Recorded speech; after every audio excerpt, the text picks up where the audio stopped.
नॉमिनेशनचे जे आपले सुरुवात झाली होती 23 तारखेपासून ते आज 30 तारीख, आज त्याचा 3 वाजता शेवट झाला. ह्यामध्ये साधारणतः एक सर्व 240च्या आसपास अर्ज आलेले आहेत. ते आज मी आता स्क्रुटिनी करू, एक्झॅक्ट आकडा आपल्याला कळेल. ऑनलाईन एंट्रीज आज झाल्या त्या सर्व अर्जाची आणि त्याच्या सर्व ह्याची शपथपत्रांची स्कॅनिंग झालं की आपल्याला लक्षात येईल एक्झॅक्ट किती आले होते, त्यातले पात्र किती आहेत, अपात्र किती आहेत. त्याच्या अनुषंगाने आपल्याला उद्या 11 वाजता छाननी लावलेली आहे. त्या छाननीच्या अनुषंगाने आपण सकाळी 10 वाजता 11 वाजता सुरुवात करत आहोत. 11 वाजता आपण प्रभाग क्रमांक 3, टेंटेटिव्हली 12 वाजता 4 आणि 1 वाजता 5 अशा 3 प्रभागांची उद्या छाननी होईल.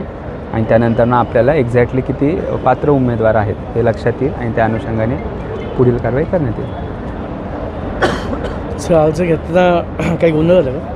नाही, अजिबात गोंधळ झाला नाही. उलट वेल एक्झिक्युशन होतं आमचं. बऱ्यापैकी 3 वाजता, म्हणजे काल थोडंसं झालं होतं की 3 वाजता अचानक रेटा वाढला होता, पण आज तसं काही जाणवलं नाही. म्हणजे 3 वाजता शेवटचा अर्ज आला आणि त्यानंतर आम्ही तो स्वीकारल्यानंतर आपण हे होता तिथे.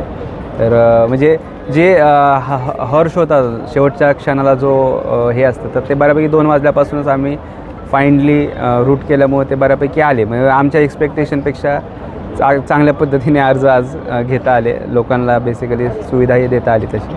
3 नंतर एबी फॉर्म घेतलं का आपण? नाही, कुठलंच आता ते कुणाच्याच नाही घेतलं. काही उमेदवारचं 2 एबी फॉर्म आले ते नाही, तो आता बघा किती एबी फॉर्म आलेत किंवा किती अर्ज आलेत. काही बरेचसे अर्जाला लागून आलेले आहेत, ज्यांनी काल अर्ज केले होते पण एबी फॉर्म आले नव्हते, तर त्यांनी आज आणून दिलेले आहेत. तर ते आज आम्ही एक नोंदवहीत आम्ही घेतलेली आहे त्याचं रजिस्टर.